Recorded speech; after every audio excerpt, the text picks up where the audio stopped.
Okay, yeah, show's live, yeah. Yeah, we're live. Yeah. Yeah. Okay, let's do this anyway. Let's just check here because we are check on the channel. It's live as well here. So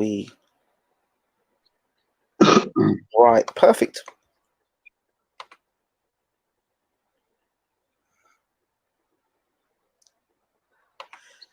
Let's click here and let's get this shared out quickly.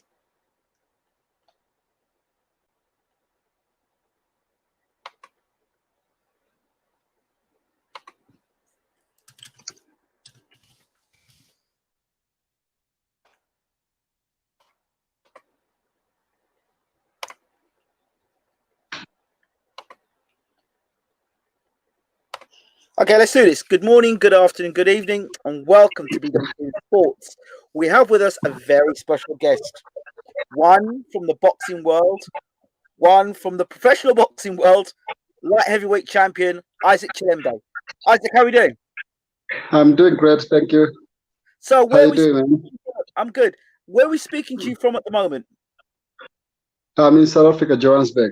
Fantastic, fantastic. So how are you doing at the moment? Obviously, you're on lockdown like everybody else in the world. Yeah, we are currently on lockdown, and it's a quite setback, but I'm just happy that if this is the only way to get rid of this COVID-19, then so be it. Hopefully, at the end of the day, the rate of affected people and everything else will go down. So I'm just praying for that to actually all this lockdown uh, to be successful, and we can get back to our normal everyday lives.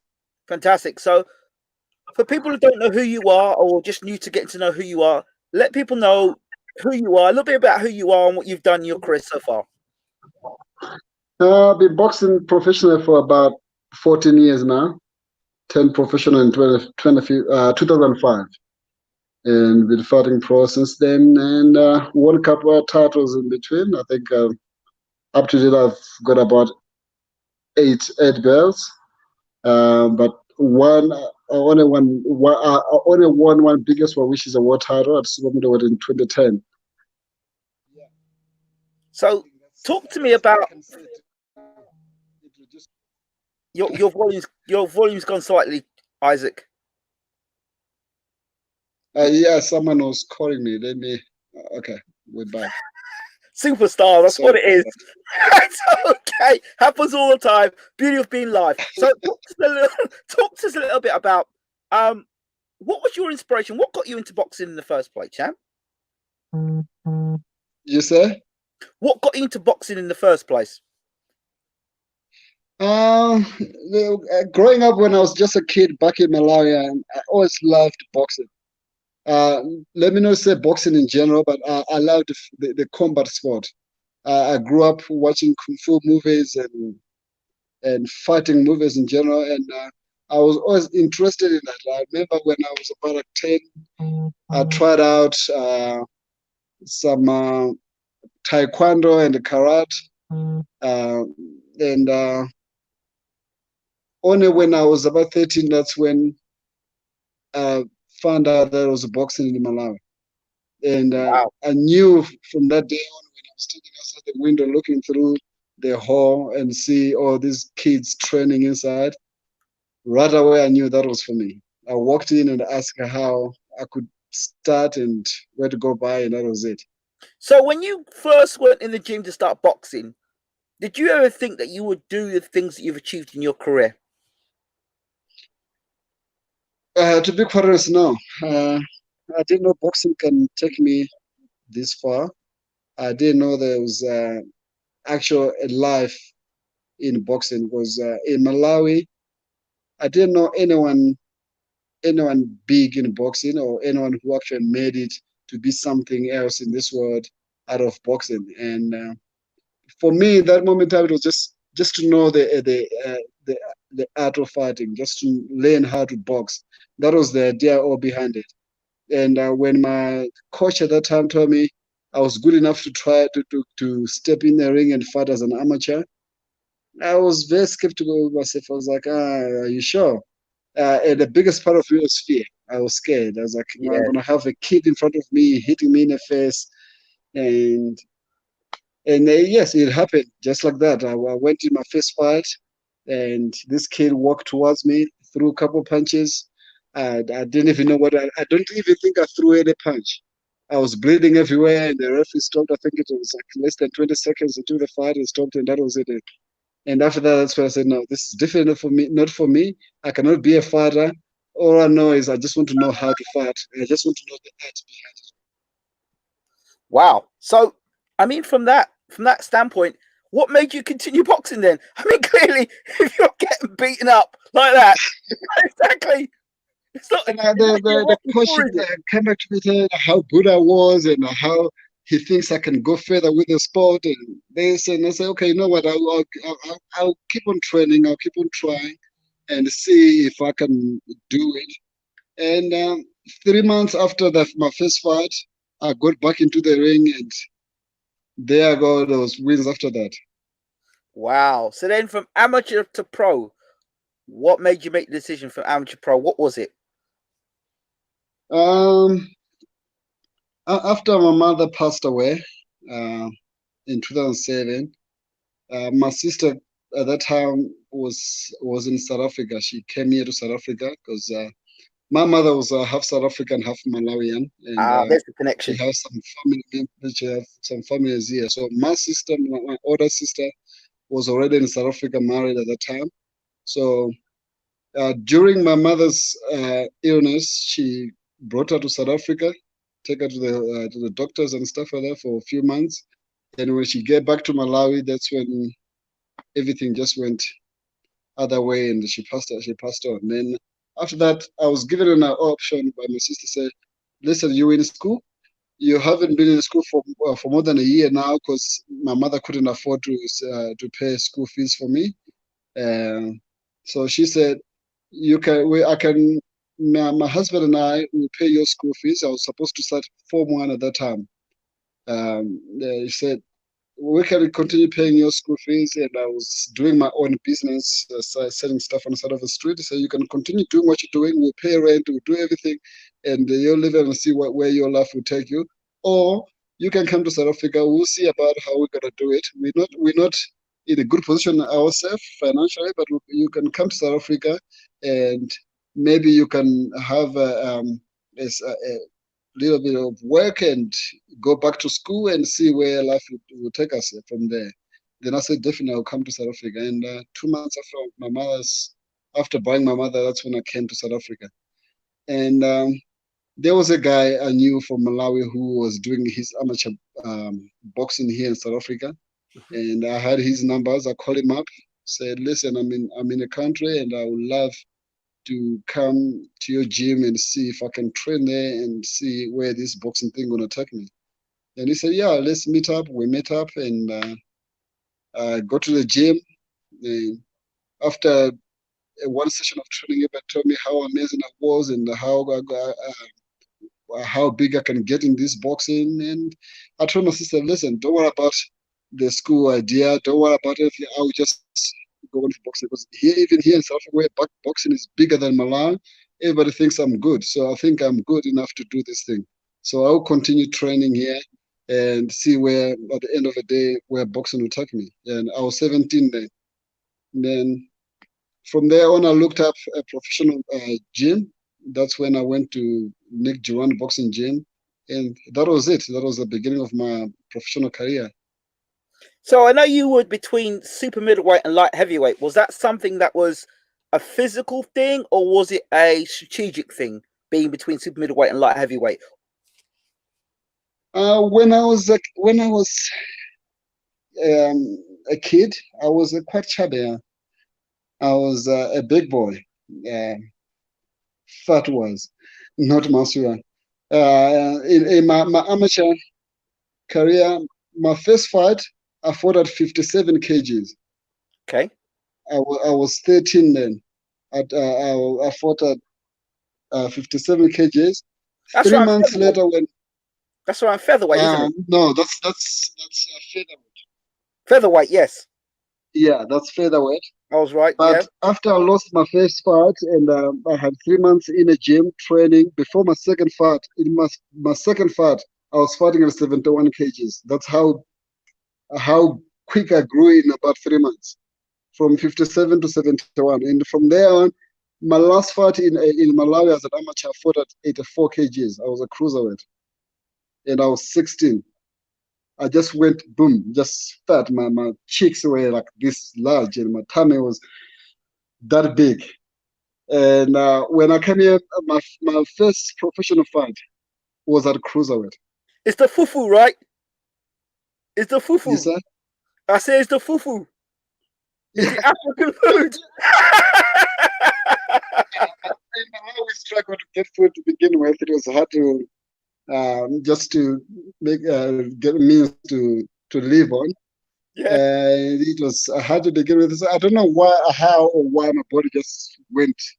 Yeah. But and I managed it well, after my first professional fight, and my weight from training with the pros. Now the training changed. I never really ran as an amateur. I didn't enjoy running at all. I'll run maybe 20 minutes twice a week. And as a professional, and I saw all the professional fighters, the great champions in the gym, running almost every day. And they're going distance, 10 kilometers per day. And I was like, okay, I have to get into this. And Let me stop you there because while yeah, you're doing these things, I do want to ask questions. There are some trainers, boxing trainers, that think, well, you're not a long distance runner. You're a long distance runner. Why are you running? You don't need to run that much. And then there are other trainers that think, no, the long distance run is good. It gives you stamina and endurance. What's your thoughts on that? distance running is very good. Now that's what serves me. This I can't get into fight without running a distance. I run at least 5 times a week, and I go distance. The shortest I can do, it's 6 or 8 kilometers. That's the shortest I can do. Most of the time it's 10 k's, 12 k's. The longest I go is 15 k's. I'm not sure I get the distance in uh, 4 or 5 times a week. It's very important. So if you didn't do that, there are some champions that don't run, world champions, well-known world champions that don't run. They say it puts damage on the feet and the knees, constantly banging on the ground all the time when they're running. So for yourself, if you didn't run, and let's say you did your running on a treadmill instead, and just did the running on a treadmill all the time, do you think you could have the same success, more success, or less success? Now, now I guess everybody's body is different. Right. How you can push your fitness levels to 100% is different with others. For me, I have to run. If I don't run, and I even feel it, if I don't run for 2 weeks, my fitness levels go out of a window. I need to go distance. I need to run, and run and run. That's how I pick up my fitness. Without that, I can't go anywhere. So I know guys that are great fighters, great champions, but they don't believe in running. Yep. Most of them they just do sprints. I don't know, and some of them I've seen them suffer in the fights when it gets to round 6, 7, 8. I can see them suffering from fitness gassing out. And what comes to my mind for the first thing is, yeah, you should have run. And there's Ah. some of them they don't look like they're tired at all. They go full 12 rounds and they're still okay. So I guess everybody's body is different. So, in terms of when you're running, for example, Isaac, do you do like we've seen famously Mayweather running at night time, doing his runs? When do you do your runs? When is best, and when are you inspired to run? Um, Listen, I'm not a morning person. Okay, at least you're I really running. don't like waking up. Every now and then I'll do early mornings, about 5:30 in the morning, 5 o'clock. I'll go for a run. But I can say 80% of the time I run in the evening. I enjoy my evening run when the sun goes down at about 7. That's when I go for a run, and I enjoy that. When I come home, yeah, take a shower, have dinner, watch a bit of TV, and go to bed. I feel good. Okay, while we're doing this lockdown of Isaac Chilembe, professional light heavyweight champion, we've got people in the room starting to ask questions. I think we'll leave the Floyd Mayweather one till a little later because it's kind of out of sync to what we're talking. But his question is, Ruben Gray asks the question: does Isaac think of people who swim as substitute to running, or what do you think of people swimming instead of running as a substitute? Listen, I can't swim to save my life. The best I can do is dog paddle, which is very hard. I've tried a couple of times. It's very hard. So on that experience that I experienced when I go into a pool and try to do the dog paddle and go a couple of times, and I can feel my energy going, and I run out of oxygen and stuff like that. I believe swimming. I believe swimming is also very good, but I can't really compare. I can't give you the accurate answer of which is better, or if running and swimming is as equal. That I can't tell you. For me, to my belief, I go old school. I always believe in old school training, and I have to run to get my fitness, as I say. But you know, they say swimming is the same as running, and Okay. maybe it is. I don't know. Yeah, up until the day I can actually swim 100%, I can go up and down and feel how it's And you like can do the compared to comparison. running. I can tell you. Yeah. So famously, Muhammad Ali took a photograph. It was underwater, and he was throwing punches underwater. That was more. They said it was a gimmick, and a lot of fighters kind of followed it afterwards. What were your thoughts of holding your breath underwater and throwing punches? Yeah, I do underwater training. Oh, definitely, I can go. I can dip my head under the water because I can't hold my breath for such a long time. But I keep the water up to my neck level and throw punches in there. The resistance of the water is very Yes, good. that's very Supports good. your muscles, your joints, and if you're going through injuries, which I've been suffering for a little while, I've got tennis and golfers elbows for a while, and water training, throwing punches in the water has been very good, and I really recommend that. Okay, well, we're going to stick on the aspect of training while we're here because then we can go on to your career. A lot of other questions, like in terms of training for you, what's the silliest thing you've heard or the most ridiculous thing you've heard, either on the internet or you've watched and thought, no, that's got nothing to do with professional boxing in terms of training? Um, the most ridiculous thing I can say I've ever heard is substituting distance running to Yes. sprints. Some guys believe long distance running actually takes away your strength. So they believe in just doing sprints. They go like, they do 200-meter sprints, do like, I don't know, 5 to 10 of them, and that's it. That's their running. That's the most ridiculous thing I ever heard. And I know there's been a lot of ideas that come up, and I see on social media, on Facebook, YouTube, and that people that come up with different ideas of the things to improve your training, your endurance and stuff. Some of them I look at them and go, I don't think this could work at all. I mean, every now and then I always remember when I trained with Buddy McGirt. Yes. Buddy McGirt used to say, if you can't fight, you can do all these pull-ups, you can do all the push-ups, you can jump and do the flips and all that. But if you can't fight, you can't fight.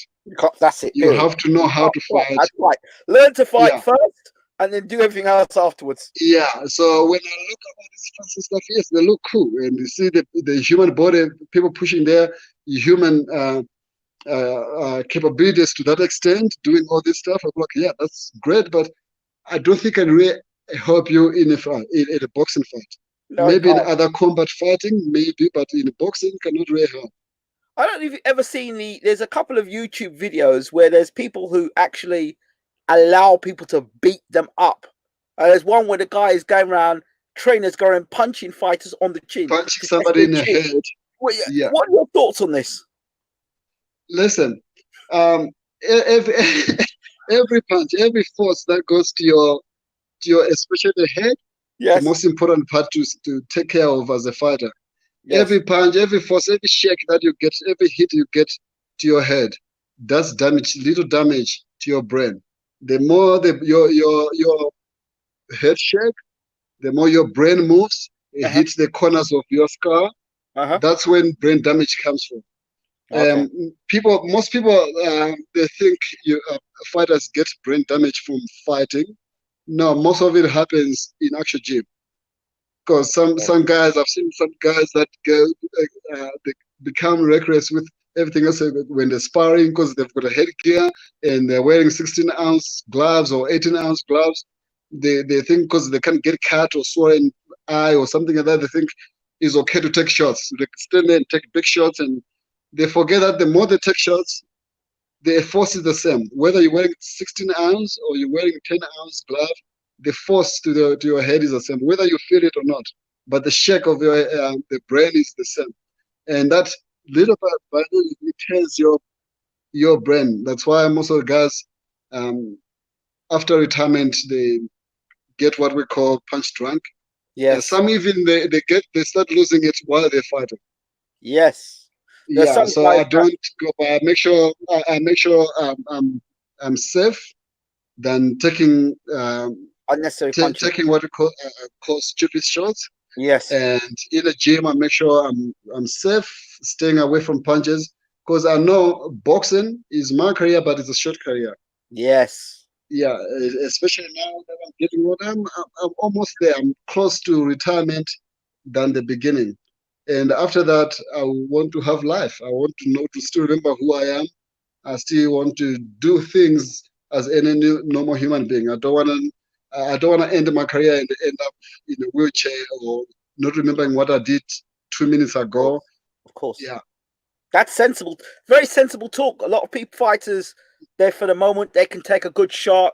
They're known for taking a good punch. They'll take blows after blows. The fans are cheering them on, never be knocked out. And they yeah. train their careers on that. Unfortunately, the effects of that will catch up with them. If not today, in the future it will. In the future, yeah. Most of it happens after retirement. I've seen a lot of guys that I trained with. And today I meet them, I go like, oh my God, that's what this sport does to you. They can't even remember who I am. They're like, we trained together for 4 years, man. And they'll remember, then they'll forget. And then sometimes it's very sad. Okay. So the other thing is, it's a. I used to box myself. When did you when did you discover your ability to be able to take a punch? Because that's a very key factor to a boxer's career. If you can't take a punch, that that that it's almost like foundations to a house. If you can't take a punch, eventually, somewhere along the line, you get found out that you cannot take a punch. So, Um, when was your yeah, moment? I You think know what? that I can take you it. find out along the way as you go and you get hit and you can feel how your body reacts to every shot you get hit on the Yes. spot. It's not necessary that you can tell yourself that I can take a punch and you can take a punch. And no, you have to believe in yourself. That's the most important thing, yes. But the body, you've got no control over it. You've got control over how fit your body can get. You've got control over how you want it to move. But as much as it can take, you've got no control over that. And there's no training for that. You cannot train yourself Well, to take a punch. there are That there is are just something I think you're just born with. of course there are people that believe they strengthen their neck and they keep doing neck exercises all day long and they chew gum. Nah, It's gonna make their no, joint better.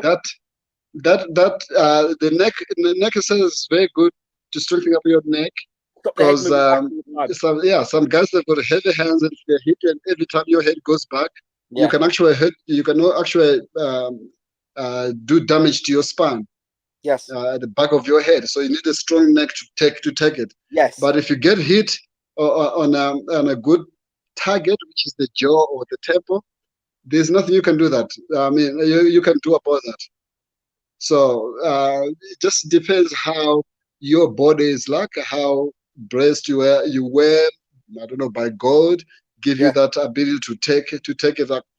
Yes, there's moments where you see stars or you get blank a bit and stuff, but you Yeah. carry on. But there's some guys, once you touch them on a good, on a chin or the temple, they're out. Yeah. Now, let me ask you a question on that point. Do you think that guys that can't take a punch should be boxing? I mean, it's a brutal. Yes. I mean, you can say only guys who can take a punch, they have to box. No. Yeah, even if you know you can take you can take a punch, you can box. You just have to try to master your defensive abilities. I mean, Yes. there's one guy I always tell guys that I know if I can take a punch, but the guy made it to the top. He's one of the greatest fighters today when you talk about boxing, and his name is Amir Khan. Amir Khan cannot take a shot, but the guy tried to master. He worked on his speed. His speed is incredible. Yes. He worked on his footwork, his movements, going around, trying to stay away from punches. Unfortunately, yes, every now and then you get hit because you cannot move away from every punch. You get hit and you go down, but he dust himself up and come back. But all he is for himself to get to that top, he actually worked for it. So there's a lot of things you can do. Try to. See, but with Khan's speed and movement has been a key thing for him in his career. Yeah. His base is his hand, his speed, his coordination, his punching, fine. Yeah. But we know when he reaches against certain levels, guys who can really crack, we know what's going to happen. Yeah, it's not necessarily the guys who can crack. For me, it's the guys that can figure him out, and they manage to get to the target before he move away or before he hits them. And once he gets the guy who can do that, then he's got no choice but to go down.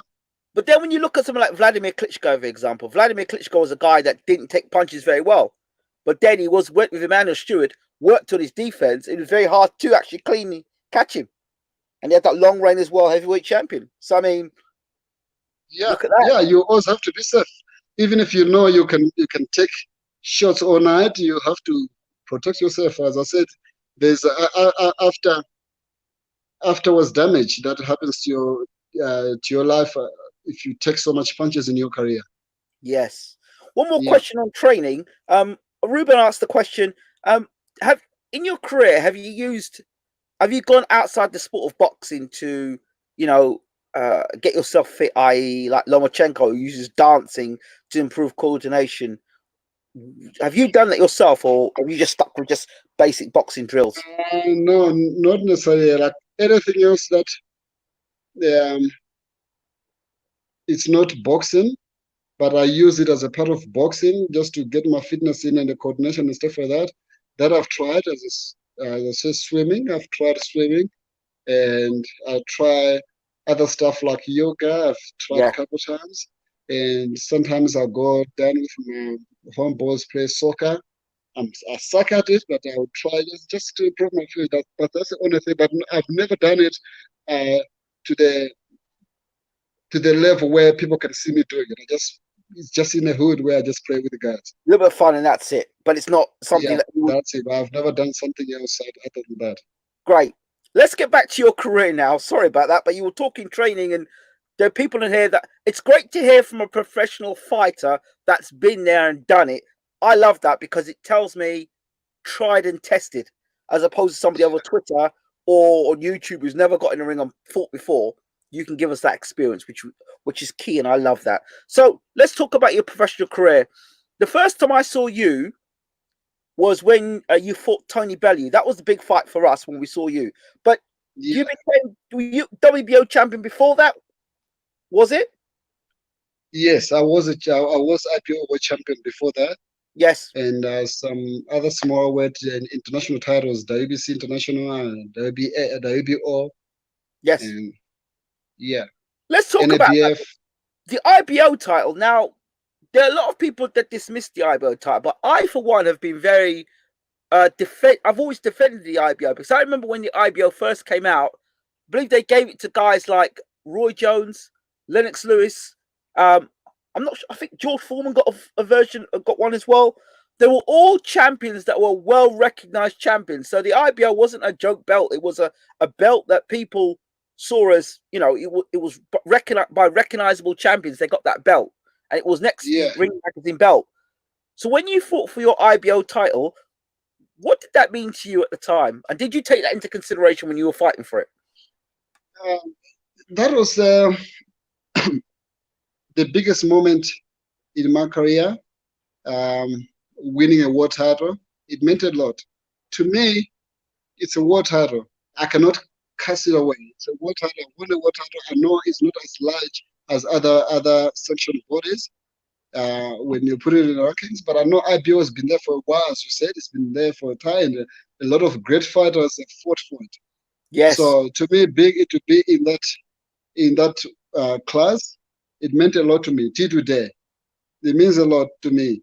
Even though if you ask me what's your biggest fight so far, I can't say the actual world title fight. No, it wasn't that. But what I've achieved as a fighter today, it's winning that world title.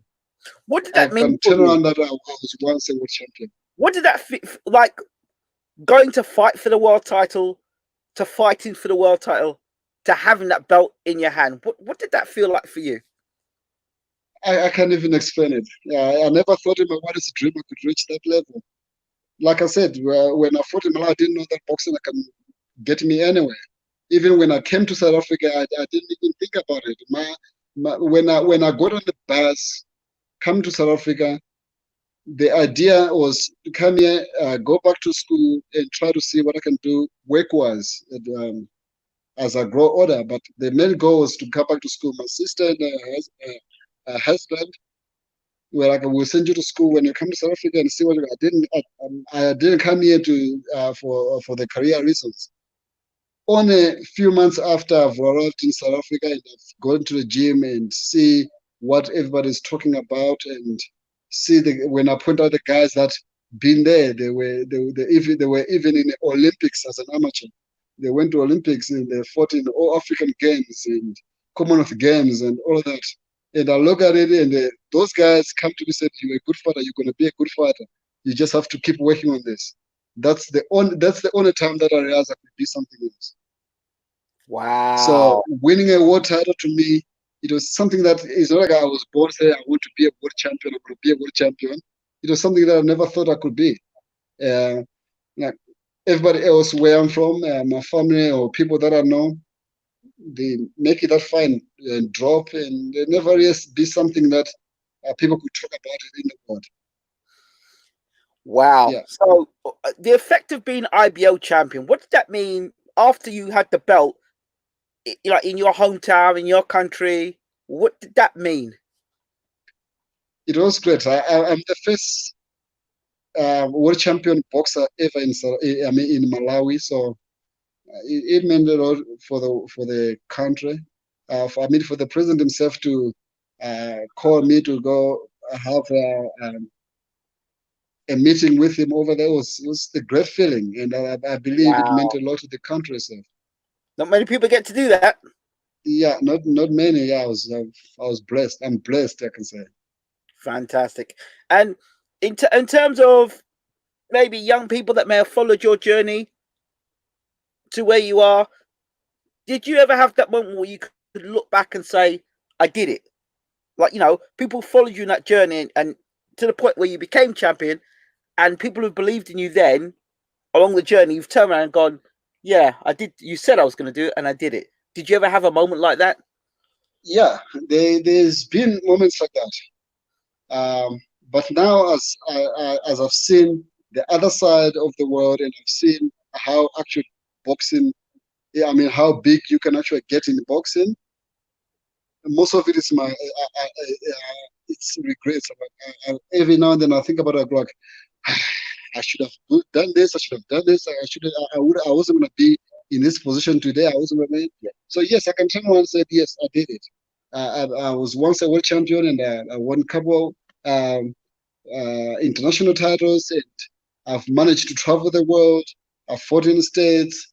I fought in Europe. Um, I fought in Australia, and I fought one of the greatest fighters in the world. I mean, some of the greatest fighters in the world. Yes, I can tell you that. But even on that, but I know I'm better than those guys. I should have been in that position where they are, but it was all to do with myself. I set myself back. So most of the time I live with regrets. The day that I learned that there's no limitation to how much you can achieve, that's the moment I realized that Wow. I've let a lot of opportunities go by. So let's talk about, obviously, for people who are from the UK. The first time I saw ISAAC Chilemba, I've got to be honest, is when you fought Tony Bellew.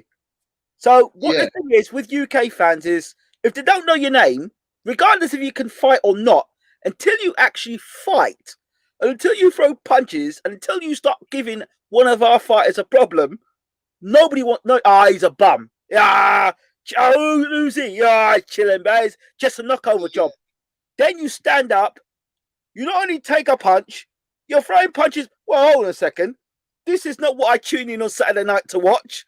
I did not tune in to watch this Chilemba guy giving my guy, what's going on there? Oh, hey, hold on. So talk to us about that fight. How did the Tony Bellew fight come about? And what was your initial interaction with Tony Bellew, how you saw it, and then obviously being coming to the UK and the fight itself? Talk to me about the whole Bellew at that experience. time I was signed to Lou DeBell in US, and we're Yeah. fighting in the US. And my manager, Jody Solomon, at the time, she wanted to push me a step further. And we at that point in that moment in time we were trying to get to WC Sobale because I was again I was two-time WC international champion, and I was top five at that time. I believe I was ranked three at that time before all this came. So we were pushing, and then by doing so, the promoters, I think it was Ed Hearn and De Beer, they came to an agreement that they will have to. I mean, WBC they ruled for elimination fight.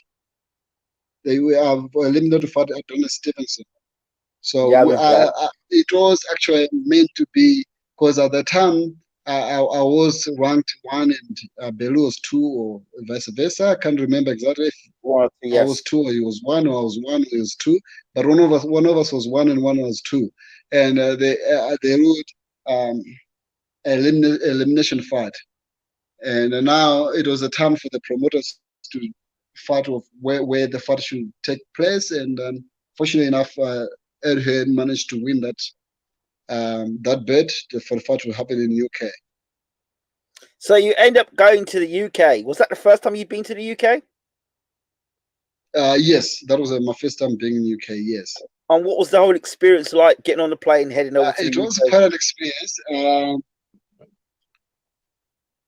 Liverpool was different, I would say. Was different than when the second time we go to London. Yes. Liverpool, I could say, it was more like some other parts that are known here in South Africa, where you walk down the street and you know who you are, and people that scream at you and swearing at you and tell you how useless you are and how much you're gonna get beaten up. And I was like, okay, guys, I'm not here to fight you. I'm here to fight Tony Bellew. So just chill. To a point where I said, okay, the last 3 days I'm not leaving the hotel because I was, when I've got a fight, I don't like confine myself in one space and get my mind or thoughts running through my head. I like being every day treated like a normal day, like I do in South Africa, where I hang around with friends, where I go Yeah. out and do things, treat like every day. So everywhere we go, despite of weather, because at that time it was raining, and I mean, Liverpool was raining and it was very cold. But despite of that, I would like to hang around, go to the mall, see what's around, just to pass time than just sitting in a hotel room for the last. We're there 7 days before the fight. But after that experience that we got, everywhere we go, I decided the last 3 days we just stayed indoors. And also I got sick. I got sick 2 days to the fight, so it was best just to stay in a hotel. Wow. So what did when you came face to face with Tony Bellew, what did he say to you? Because he's got a lot to say for himself. What did he say? He's a he's a nutcase, I can say. Tony Bellew is crazy. He's crazy. I mean, I knew about him before the fight. I knew how crazy he can be, Yes. and some guys warned me about him. And I was like, nah, I can take it. Don't worry about it. And they went there, and the guy was just in the face. I'm gonna do this to you. I'm gonna do this, and just swears. And I was like, Jesus Christ, this guy, he's crazy. But that never got to me. I was like, we'll see in the ring. Never got to me. Only the second fight though, then it actually got to me to the point where I just lost it. It was my first time to actually lose it and start swearing back and screaming and try to, because I was ready to throw a punch at it. But the first part, I was like, just chill, that's it. So the first fight for you, getting in the ring, obviously. How did you rate Bellew before you got in the ring with him? Because everyone can have an idea of what a fighter's like watching them on television, and then you meet them face to face. Was there any ideas you had about Bellew yourself before you actually met him? I knew that I was better than him. I was always better than him, and uh, at that time, his credit was higher than mine. Everybody knew who he was, and he was one of the best. And as you said, no one even knew who I was in UK. No one Yeah. really cared who I was. So my rating was a little bit lower than he was when you talk about the viewers' eyes. But I knew I was better than him. In fact, in that first fight, um, I was going in there to stop him. I really thought I'm going to stop him. And I know today I've got something to blame. I'm saying I was sick and stuff, but regardless what it was, but I believe that I could have stopped him in that first fight. Okay. Punching power. He was known as the Bomber. How big a puncher is Tony Bellew at light heavyweight? Those things doesn't bother me. I don't even feel the, I don't even feel the punch. I don't even feel the pain. I don't feel anything. I don't know how. Okay, in a gym when we're sparring, maybe because I'm relaxed, there's no winner, there's no loser. My mind is relaxed. I could even think about things at home while I'm sparring, and I could think about this. So I'm in a safe zone. I can feel the punches when I'm sparring with the guys. Someone hit me, I go like, okay, that was a good shot. But in a fight, I go into this zone that no matter whatever you hit me with, I don't even feel it. So I can't really compare the power because, to be quite honest, I never felt it. Okay. So, and when you were in the ring with Bellew, what did you recognize the first fight when you fought him? Was he as good as you thought he was? Was he better? Was he worse? What was his jab like? No, in the first part, he's strong. He's got a heart. That's what I was okay. He's got a heart. He's someone who could never give up so easily, and he would do whatever it takes to get on top. So that's one thing that I learned in that fight. Then when we got it back home and we got a rematch immediately, then I don't know, my mind just went other way. I just lost it.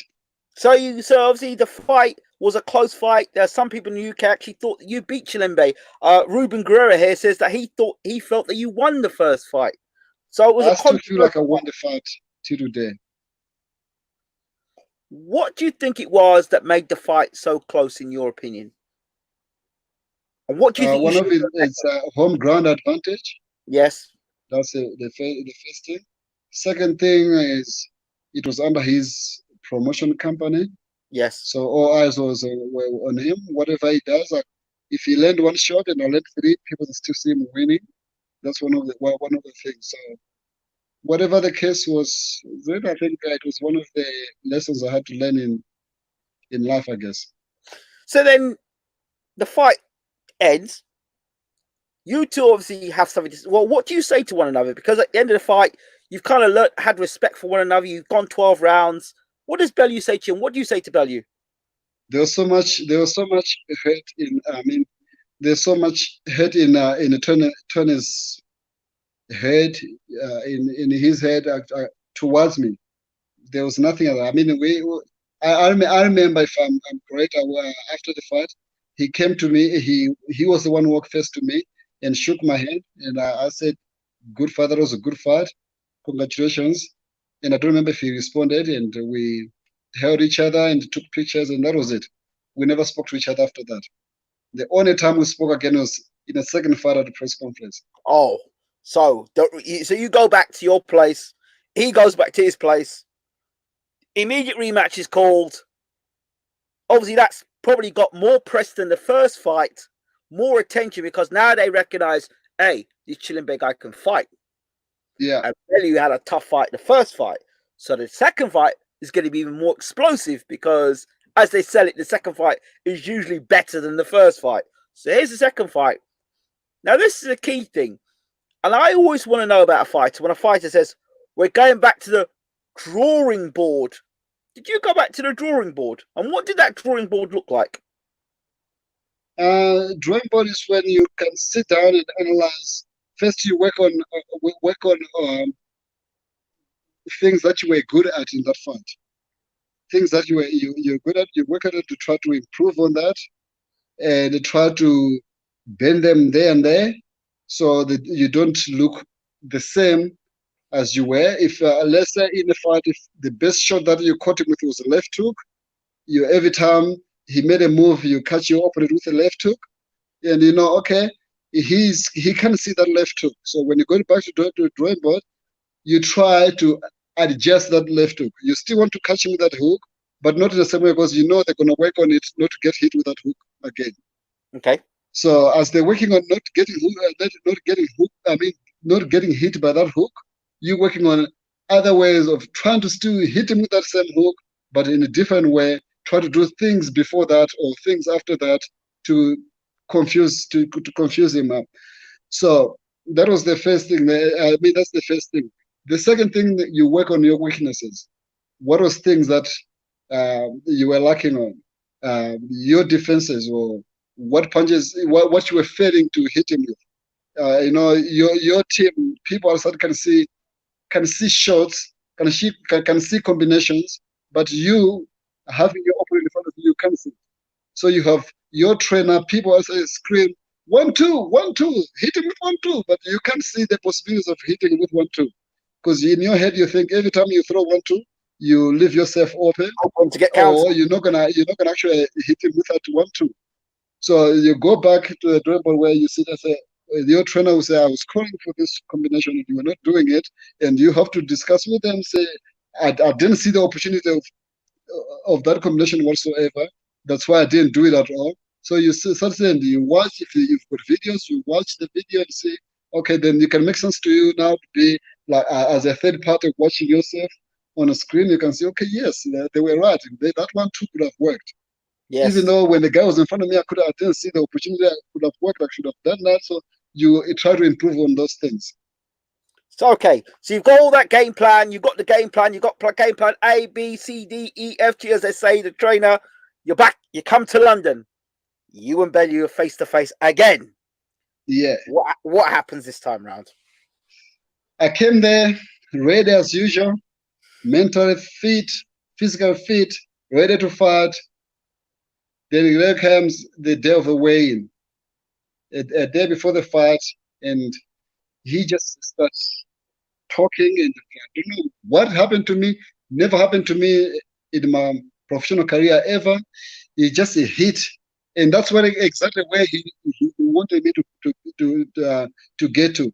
He was trying to push my limits to get to that level. Because once you reach that level, then you're done. You're dead. You lose your fight. The fight is lost right there, and that's what he did. He managed to get to my head, and I just lost it. And I just walking. But I don't get this. Like, I get it, but I don't get it. Like, you're there, you've got your game plan together, and he has said to you some stuff, and he's got you mad. But does that matter? Do you not rechannel that energy and think to yourself, right, I'm gonna get you. I'm gonna get you good this time. Does not get you that way, or did it work the other way? You have to master.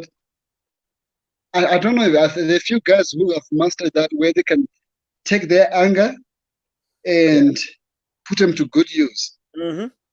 For me, it never worked, and I saw in that fight it didn't work. I know there was guys that I can tell, like Mike Tyson. You can see anger in his eyes. You can see this guy is just angry, but it worked into his advantage. For me, it never worked. It was my first time to get to that level where I go into the fight with so much anger and so much hurt, just wanted to kill him. That's what happened. It just got into me, and that was it. That was over. I remember walking away from the weigh-in, going to the hotel. All I was going through my head is, I'm gonna kill him tomorrow night. I'm gonna kill him. That guy doesn't know who I am. He doesn't understand who I am, what I can do. He doesn't understand what I'm capable of. And I'm gonna kill him. I didn't even want to eat after that. They had to force me to eat. Say, Isaac, you just made weight. You dropped a couple of kgs on it. You have to eat. I was like, no, I'm gonna go to my room. I just want to sit because I can't wait for tomorrow. And I remember that night, I couldn't even sleep. I keep on looking at the time, and the time was going very slow for me. The time was going. I was like, Jesus, the time is going very slow. I just want tomorrow to come now so I can get in the ring and kill this guy. All that negative energy just building up inside. Yeah, just when I was sitting in a dressing room, I don't even remember what my team said. I don't even remember anything about that night. In the dressing room, what I was going on is, I'm gonna kill him. I'm gonna kill him, and I was, using those words, swearing words. I'm gonna, and when I was walking to the ring, I was like, dead. That was it. You got I don't even remember a thing. And then you saw him, and then you're in the ring. You look at him. This is the guy you're gonna kill. And then what happens, Ram? What happens? What is it that already I was out. I wasn't myself. I don't remember like till today. I remember from my first fight up to there. I can remember. I can't remember everything about what was going on in my fight, but I can remember bits and bits of what was happening. I can remember the moments where, he looked at me like this and I did this, or he tried to do this and I did this. I can even remember the sounds, because there's a lot of sounds in the fight. You hit a guy and the guy will go, you can hear that. You hit him good, you can actually hear the punch. And I can even remember that. But only that fight, the second fight, I don't remember a thing. I was out. My mind was gone. Was out. I was just, I don't know. I was in a space where I never wish to be ever again. So at the end of that fight, Belly wins the unanimous points decision, I believe. What's said after that fight at the end of that? Yeah, after that, I came home. Then I couldn't believe to myself what I just went through, what just happened. It was big opportunity. My foot was already into the world championship fight, because that was eliminator. I was already there. My left foot was already there. I just need to jump. I just had to put my right foot in, and that was it. And hopefully today I was going to be talking about being a WBC world champion and fighting Stevenson. But then I came back. I was like, what I've done to myself? What's going on? Then something just went the other way. Listen, growing up in Africa, there's habits. I grew up with habits, and a lot of guys that I know, they suffer with those habits, where every now and then you have a drink, and you hang around with your friends and have a drink. After the fight, I just went. If you were looking for alcoholic in an area, I was gonna be one of them. I just went, and I remember drinking every day when I came home, beating myself up, drinking for like the whole month. And my team, my manager, Everest tried to speak to me and try to help me out to put myself together. Then yes, I managed to put myself together, put myself back and get back in the ring. But that behavior, that was the beginning of the behavior which caught up with me later on in my career. Wow. So a lot of people don't know that about you then. And the whole that I would call that a depression then. Yes. Wow. Which I never thought. When people talk about depression, I remember a long time ago somebody said depression is one of the biggest killers in the world. It is. And I was like, only the guys that does with that, they never lived a life like me. Life like Africans or Malawians, where everyday life should be regarded as something that could trigger that depression. So I never thought I could get hit by depression in my life. It's because that was the beginning of it. we believe, or our cultures believe that, oh yeah, depression's for weak people. We don't get depression. We overcome Yeah, everything. We come from tough backgrounds. Depression is for people yeah. who have got money, and they they got money. They don't need anything in life. They got nothing better to do with their lives. We are There's invincible. one word, one word. Don't mean to sound racist or anything, but where I'm from, people believed. I think till today, people still believe that depression is for white people. Yes. Well, that's yeah, African person never get don't depressed. get It's it. your Yeah, life, yeah. Hmm. yeah. So I never thought I could get hit by that. But Hmm. that was the beginning of it. But the thing is, there, Isaac, that's where you're most vulnerable. It's like Yeah, it is like boxing. It's like, oh, I'll never get knocked down. I've never been knocked down before, so I'll never get knocked down. you always think it could never happen to me, or it And will then always happen to the other guy, not me. it happens. Yeah, And usually that's almost the pride. So you become prideful. It doesn't happen. Then you become almost arrogant and feeling you're invincible. And then yeah, when you're not expecting it, that's when it seeps in. And it's probably yeah, been there a while. And you just probably ignored it because you were so focused on other things that when you actually hit a low, you hit a real low. And that's what happens because, yeah. you know, That's what happened. wow. Wow. Yep. So when did you realize yourself that there was a habit that you needed to check? At that time, I didn't realize. I just thought, okay, I went through a month or so of depression. I recognized then that was depression because of my loss. Not necessarily because I lost a fight, but it was because of the reason why I lost the fight. It was all to do with me. I actually uh, gave up myself to be beaten. So I recognized that, and that was my first time to start seeing a psychologist. I went to a psychologist, and psychiatrists started seeing them regularly, once a week, once every 2 weeks. Try to wake myself up, and yeah, I got back together. Then I was like, okay, I'm good, and I didn't even think about going back to the psychologist or this or work on the things that I'm supposed to work on. That I was given that got me to the point of getting back on board. Then because now I thought, okay, now I'm good to go. I just let it go. Or I got caught with it again later on in my life. So that situation you had came back to revisit you again. Yeah, but the second time was come harder. So the second time actually came very hard, Wow. very So very when hard. Yeah. so at what point was that? Which fight was it you that area was visited to you in your career, would you say? Well, it was after what fight was it? Oh, it was after I fought Godzek, and I got my joint, my elbow gave up on me. Uh, what happened in the fight?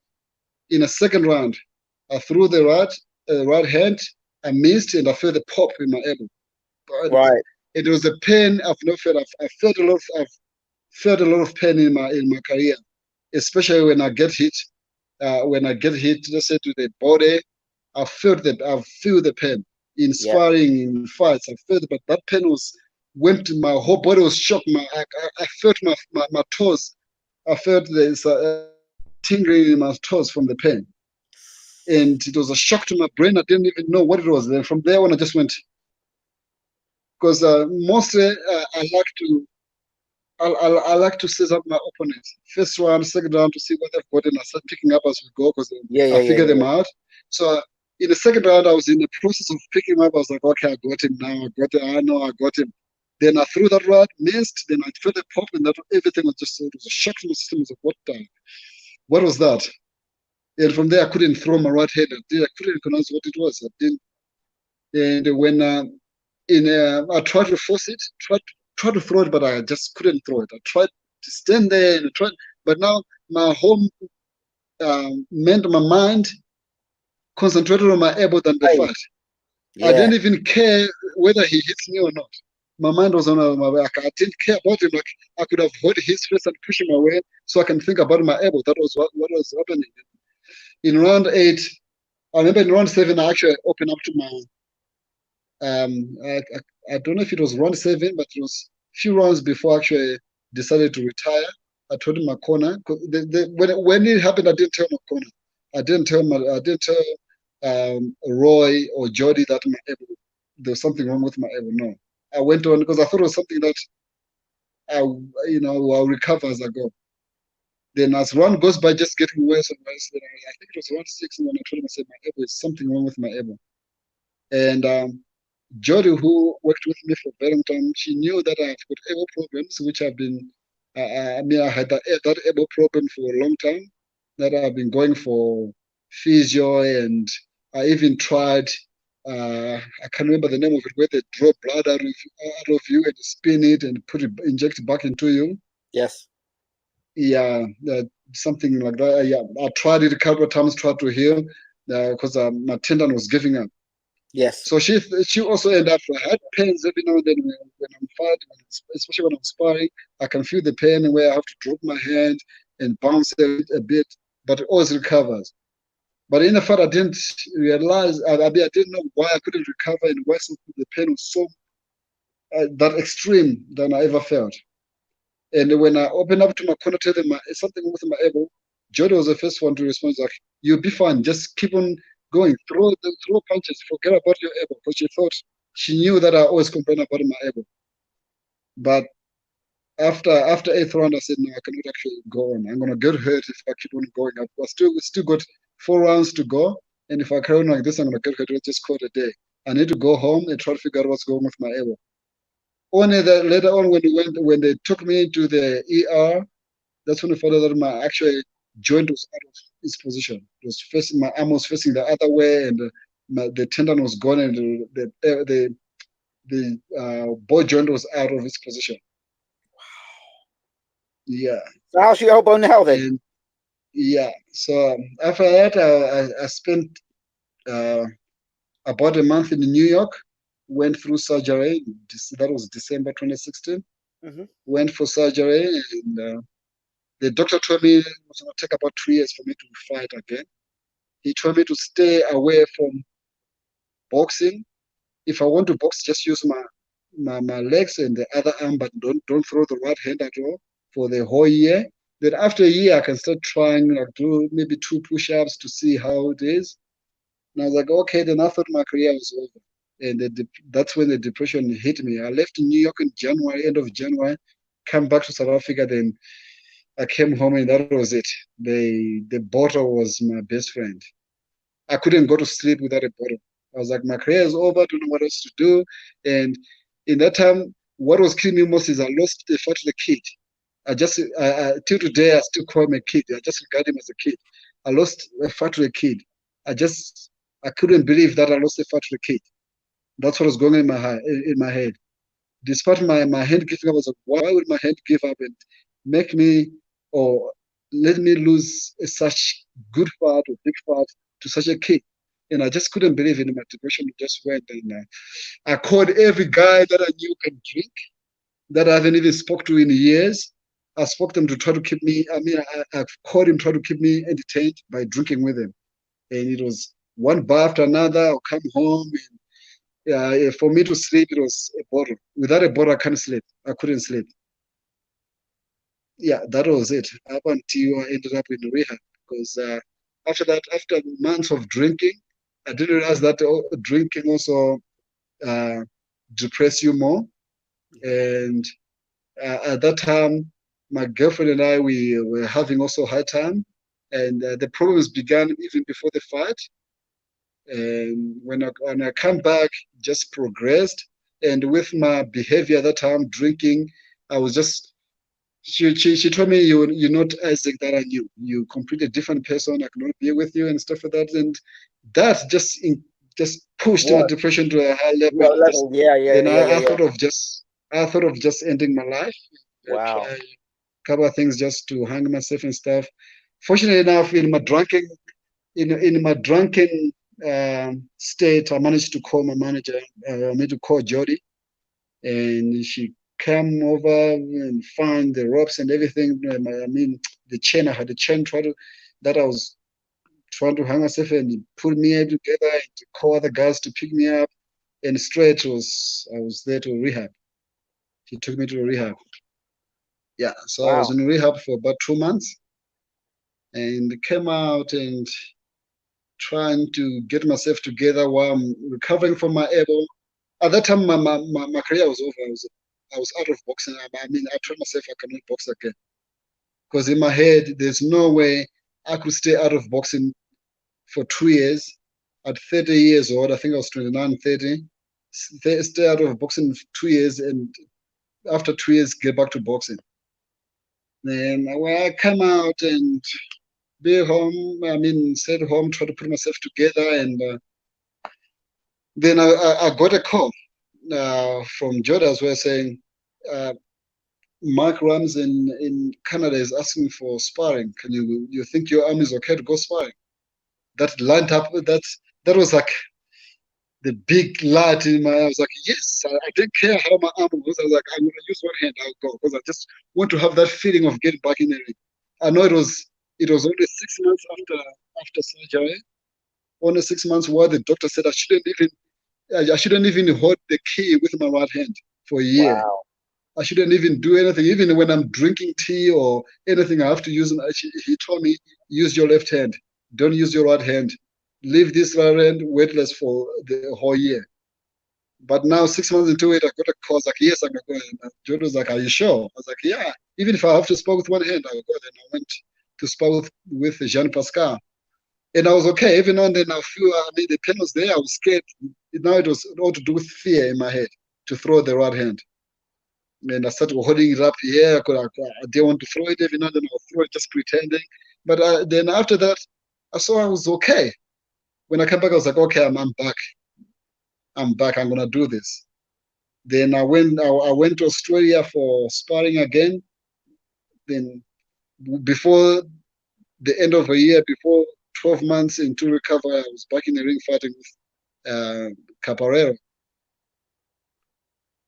So Wow. yeah, that was it. But that was the moment of my life where the depression hit the tiptoe, and I mean, it hit the ceiling. And since then, when I come back, I had to, because I know the thing that I was doing then was drinking, try to suppress my depression. Yes. So out of a fear that I might one day end up going back to that same place again, I joined the AA groups, which till today, every week I go to AA meetings just to remind myself to never drink again. Wow. I mean, the idea of a world championship boxer travel the world fighting it, fighter depression Yeah, fighter depression you I get it, I understand it, but just from the outside looking in, I would never have thought ISAAC Chilembe, the guy that fought Tony Bellew, that fought Kovalev, that fought Bivol, that fought this guy, that fought that guy, would have this story. I mean, yeah, no, it was quite experience. I mean, I lost everything during that time. Absolutely everything. I had to pick myself back up. Like at that time, when I came out of rehab, I could have regarded myself homeless. That's how much like, yeah, that's how much I went other way. But I but guess it was an experience in this lifetime, and I just had to pick myself back up. does an experience like that make you a better fighter now with a bit more value for life and just awareness? Yes, and I know personally as a person, I'm way better than I used to be. I can see the growth in myself that I've grown so much with this experience. I never thought I could go through that, and also like every now and then I think to myself, I say, thank you God for that experience. It changed me a lot as a person. But as a fighter, there's one of the things that I picked up from there. That's laziness. Then I become one of those fighters that didn't enjoy running anymore and stuff. I became the fights that I had after that, most of it, like when I fought before, uh, Yes. Richard lost because of fitness. Because I barely ran for that fight. Like I was less like sometimes I wake up get dressed, look outside, I go, oof, it's cold. I'll run later. I'll go back to bed. Then later I'll go like, there's a nice move on TV. I think I want to move. That's how then I pick out. It was just like jumping from uh, um, one behavior to another. Inconsistent. Yeah, Wow. that's what happened after that. So you really don't have any idea to find out how good a fighter really is because you never really gave your best after that.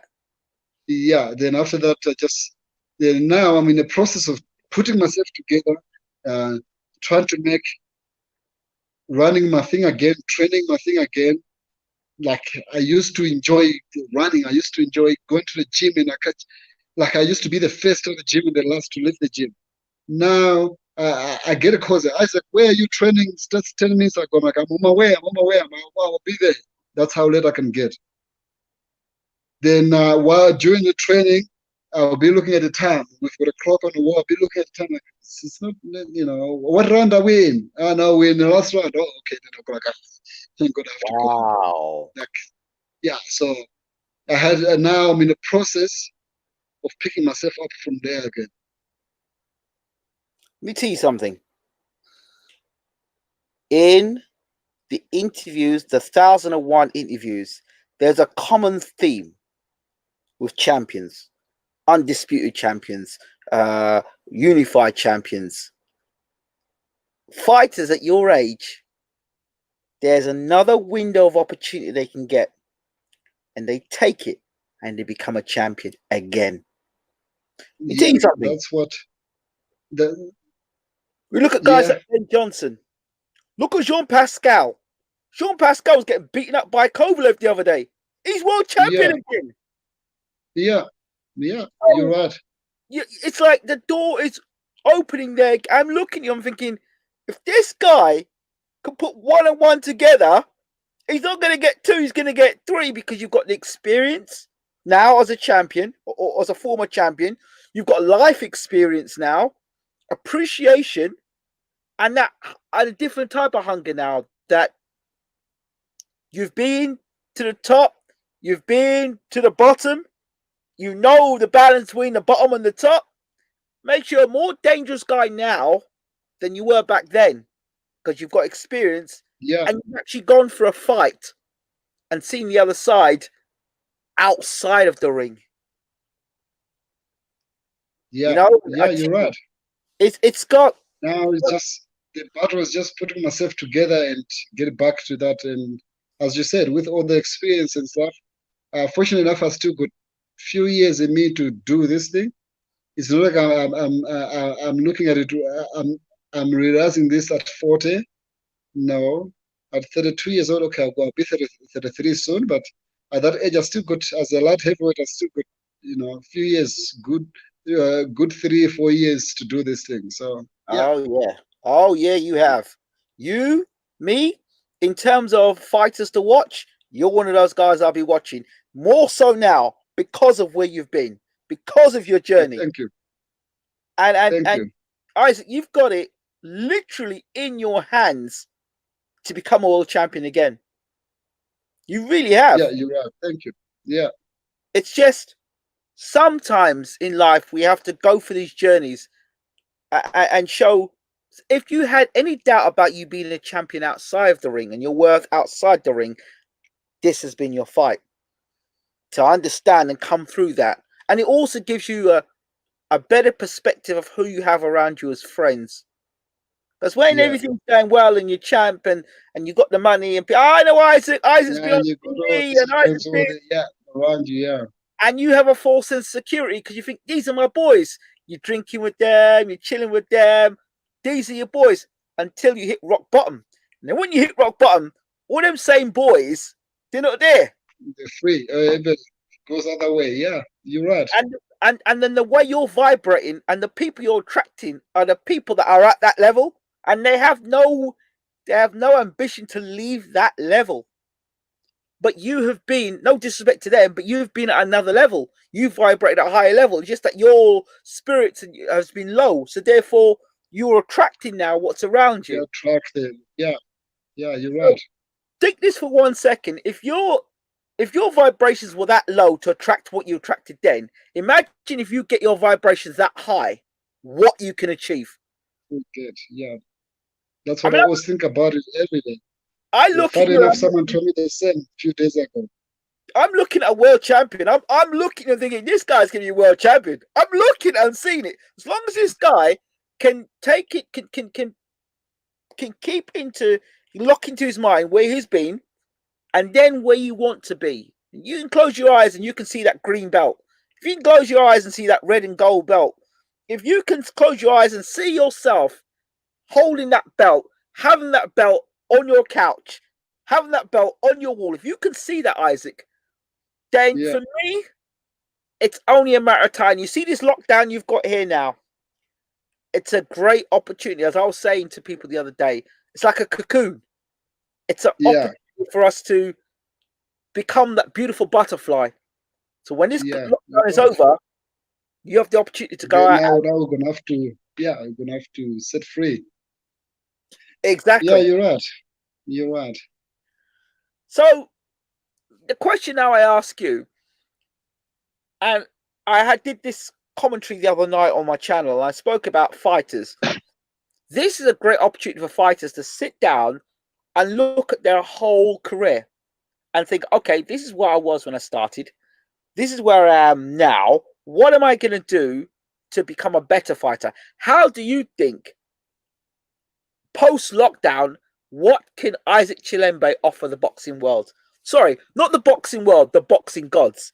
What does Isaac Chilembe offer the boxing gods in 2020?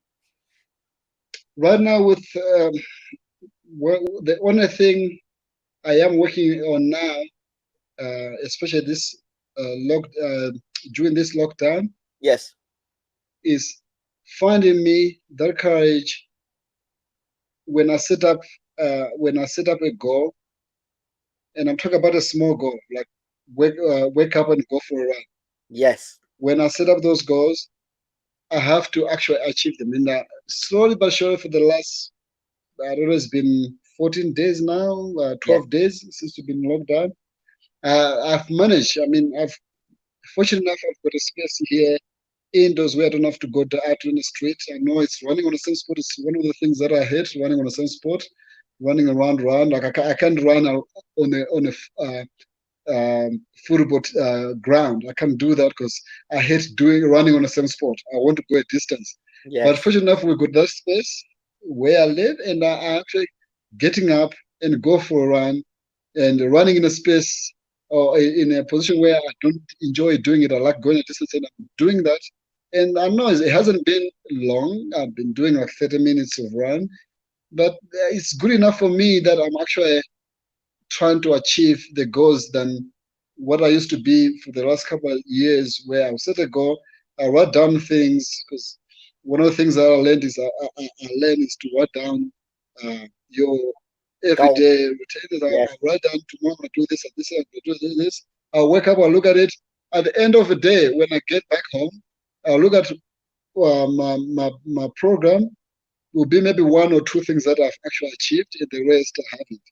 So now I'm putting everything else to work to a point where when I come back, sit down and look at what I've done, what I wanted to do in that day and what I've done, I seem like I'm doing all of it. Or if I miss something, it's maybe one or two.